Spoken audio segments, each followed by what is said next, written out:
Director Mike Williams. I'm Director of Patrol Enforcement. I have with me here today again Director Tom Hackney, who's the Director of Investigations of Homeland Security. Just want to follow up with you on the conversation we had a couple days ago about some of the violence in the area and some of the things that we're doing around the city. We talked about asking the community for help with solving these cases and working with these areas of concern that we're dealing with. And all of the guns and drugs you see before you here today are really the result of that, the result of working with the community. Now these cases have occurred over actually from November all the way through last week. But again, we highlighted these three cases that we're going to talk about today as examples of what happens when we partner with the community and the success that we can have fighting crime when we partner with the community. From a patrol standpoint, our emphasis continues to be, like I told you the other day, the reallocation of resources from different areas of the city to target these areas that we're really concerned about. We will continue to show a presence in that area. We'll continue to work with the community and be proactive in those areas. In conjunction with, again, some of the activities that we talked about, the covert activities that we won't get into too much detail about, and partnering with our investigative units, the detective division, our investigations division, robbery, homicide, aggravated battery, those units, and working together to, again, solve these crimes and be proactive in that area. So with that, I'm going to turn it over to Director Hackney. He's going to talk a little bit about these three cases, these three examples that we have before you today, and then we'll both be here to answer a couple of questions after. Thanks, Mark. You know, as Director Williams said, this community partnership is an invaluable resource to the Sheriff's Office. Today we're going to kind of highlight where that affects us with dealing with narcotics. The folks who live in certain neighborhoods throughout the city are truly our eyes and our ears. And I want to go through a little bit about each one of these cases and kind of how they came to be and what we got from them. In April of this year, narcotics units worked a Crime Stopper tent. They had actually 3 separate Crime Stopper tents come in. Somebody calling in, Crime Stoppers, remaining anonymous and giving information about what they saw in their own neighborhood. On April 23rd of this year, 2 narcotics detectives went to this house, Victoria Chase Court, posing as drug buyers. They were able to go to the house, met the man who was named in the complaint. They, at that point in time, gathered enough evidence at that scene to obtain a search warrant. They went back in that house after the search warrant was being served, and they found body armor, a tactical vest, a gas mask, 2 revolvers, 4 semi-automatic handguns, a .223 caliber rifle, a shotgun, a 7.62 caliber rifle, scales, almost 4 pounds of marijuana, 0.6 gram of heroin, almost $1,800 in currency, and a very large amount of ammunition. Again, this is from somebody seeing something and calling the police. 2 different individuals were arrested in that case, and after the press conference today, we'll release the information and give you the packages on these people's arrest histories. Some of them have some fairly extensive arrest history. I'm going to move over to another case that we had towards the end of last year on Tacoma Street. Kind of the same thing, citizen complaints. This time it wasn't a Crime Stopper complaint, but a citizen complaint calling the Sheriff's Office, talking about what they saw in the neighborhood, talking about the houses that they saw, what they felt was going on. Narcotics detectives went out in that location, developed probable cause for their search warrant. They made a felony arrest and 2 misdemeanor arrests. And in this case, they recovered 2 revolvers, 2 semi-automatic handguns, a shotgun, an AK-47, $800 in currency, 170 grams of marijuana, crack cocaine, oxymorphine, and clonazepam. And 3 subjects, again, were arrested in that particular case. Going back a little bit farther into November, went out to Armco Street. The same thing, again, citizens seeing something and becoming partners with the Sheriff's Office, giving us that information anonymously, not giving their information, but giving us the tools that we need to work with. In that particular case, we again developed probable cause, 3 semi-automatic handguns, a shotgun, 8 rifles, again, a bullet-resistant vest, and a tac vest that we recovered from there, $4,000 almost in currency, 40 grams of marijuana, 38 grams of cocaine, and some Molly was recovered there, with 1 subject being arrested there. This is just three small examples of what I spoke about the other day. I mentioned that there is a nexus between drugs, guns, and violence in the city of Jacksonville. Jacksonville. You see before you the evidence of that. These aren't words, these aren't my opinions or my thoughts. These are boxes full of guns, bags full of marijuana, bags full of drugs. And if you notice, these aren't large quantities considerably of drugs here. We're talking relatively small amounts of drugs. Look at the number of guns associated with the small amount of marijuana, small amount of drugs that are there. These are the folks who are out in our community, living in the neighborhoods, living in the area that we're talking about focusing our attention on, but not just there, throughout the city, that we need the partnership with the citizens to help us with. We wanted to show you what happens when you pick up the phone and call us, what can go. You know, we're on track, again, without a crystal ball, but we're on track for maybe 100+ murders this year.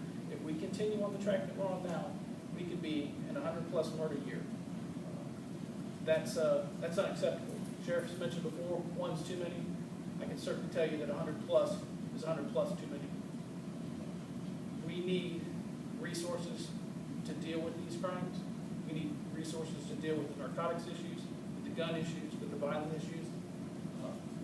You know, we have the gun bounty program that's going. Up to now, since our kickoff of last year where we re-kicked it off, we've had 87 tips, 10 guns being recovered, and $9,000 given out. That's if you see somebody with an illegal gun and you call, we recover that gun, it's $1,000 that you can receive while remaining anonymous. These are all things that we need help from the citizens of Jacksonville to do. Again, that's a piece of the puzzle that we're looking for. The resources that we need are still out there. I'll give you the Crime Stopper number again. It's 1-866-845-TIPS or 866-845-8477. I'll turn it back over to Director Williams now, but we can take questions after these comments. Just briefly, again, the two things that this shows is what happens when we can partner with the community, the success that we can have, and it shows you what the officers on the street face every day. So I think it's a great example. It's 3 cases spread out over the last few months, but again, just 3 examples of what we're doing on a daily basis. So with that, we can answer some questions. Christy. Andrew Payne has the floor. What are those resources that you're saying that you need in order to focus on the narcotics and the gun issues? Just from a number standpoint, this year the budget share is asking for 40 officers and 40 CSOs, community service officers, to bring those guys back. The CSOs, obviously not law enforcement officers, but they are a force multiplier for us. They allow us to put the guys with guns and badges back into these neighborhoods to work. Those 40+ officers will obviously be assigned in these areas as well. And with more officers on the street, we can do more of this. We can, and we assign to different units within the agency, but more officers will be more results like this. Christy Walski with Action News. Specifically, what is JSO doing on the ground to combat crime? What resources are being used to gather intelligence? And what is being done right now? And what will be done in the weeks and months to come? A couple of things we're doing today. We have obviously put resources in the areas that we're concerned about, so you've got an increased presence in those areas. We are engaging the community in those areas, knocking on doors, talking to people in those areas, again, building that rapport and trying to gather as much information as we can to solve these crimes that we're working on. And there are other things that are going on, again, that we won't talk about publicly, but lots of activity in those areas really aimed at solving crime and driving down this activity. Well, the community has been coming forward on social media, et cetera, saying that they say they're doing something, but what are they doing? Why will you not share at least some of the tactics? Because there is a distrust, I feel like, in the communities, because that's what people are telling us. So tactics, we will never talk about tactics or share, but I can tell you this. If anybody has a question about that, just look in the community. And again, we're out there knocking on doors. We're out there with the presence. Some of the things that, again, that we're not discussing, it's an officer safety issue. We're not going to talk about the way we do narcotics enforcement and that type of thing. So, really to focus on the uniform officers and the presence out there and let them kind of engage with those officers and discuss that. That's the way to break down that trust barrier, really, is to be out there and have officers on the street engaging with people. Not always in an enforcement capacity, but in being part of the community and working together. With 31 shootings in the last month, 123 robberies, do you think this is working? Does more need to be done? And what what needs to be done? Well, again, more of what we've been doing. We do more of what works, you know, and this type of stuff works. So again, it's more of what works. It's putting the resources where we can to have these kind of results, and that's the things that we need to do to be successful. Chris Barreto with Channel 4. Yes. Have you guys noticed any trends of if you move officers from one area to what is at the time a more violent area, does crime pick up in the areas as a result of losing those officers? It can. It doesn't always happen, but it can. And that's a concern. That's something we look at every day to make sure that we're not, displacing the crime from one area to another, or that if we move officers, now we've got a crime issue in another part of town. So again, it's something that you've got to, like I said the other day, you've got to manage that every day. You've got to look at it every day and use your resources appropriately. You know? Director Hackney, for you, you mentioned the other day that if you're not involved in using drugs or buying drugs or selling drugs, your chances of being a victim of a gun crime here in Jacksonville are significantly reduced. We see all of these guns that were confiscated in just these 3 cases that could have led to somebody innocent, maybe a neighbor, being caught up in the crossfire. Can you speak on that a little bit? Yeah, I mean, these aren't guns taken out of law-abiding citizens' hands. These are guns taken out of people buying and selling drugs.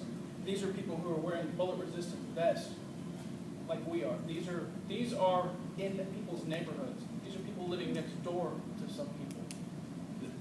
You hit it exactly. That these guns could kill somebody in the hands of the wrong people. That's our goal: is to take those guns out of the hands of the people doing wrong with those guns. You also mentioned, kind of touched on the question before, you run that risk when you shift resources. That's why our argument for more resources exists. More police officers allow us to do more of this, to take these guns out of the hands of drug dealers and put them in jail where they belong. Where are these, or Andrew has the floor time machine, where these guns originate from, where are they obtaining the firearms? Is there a key source where they are legally acquiring the weapons? You know, each one of these cases, the guns taken in these are researched to determine if they are stolen. One in particular arrests here, the first one that I mentioned on Victoria Park, the person that had these guns was a convicted felon. So he's illegally possessing these guns as a convicted felon and was charged with that. So again, you don't just have somebody dealing drugs, you have somebody who is a convicted felon in possession of these guns. So each one of those cases looked at individually to make sure that the guns aren't stolen and that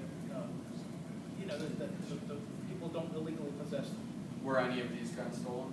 No, none of these particular guns were stolen. Christy Walski with Action News. Other agencies in the state, for example, Tampa and Orlando, are more forthcoming with information about any and all crimes. And they're not just forthcoming with the media, but also with the public, online, etc. Why is JSO not as forthcoming with that information, and is there any plan to change that? Forthcoming about the crimes or about our tactics against them? About crimes, when they happen, where they happen.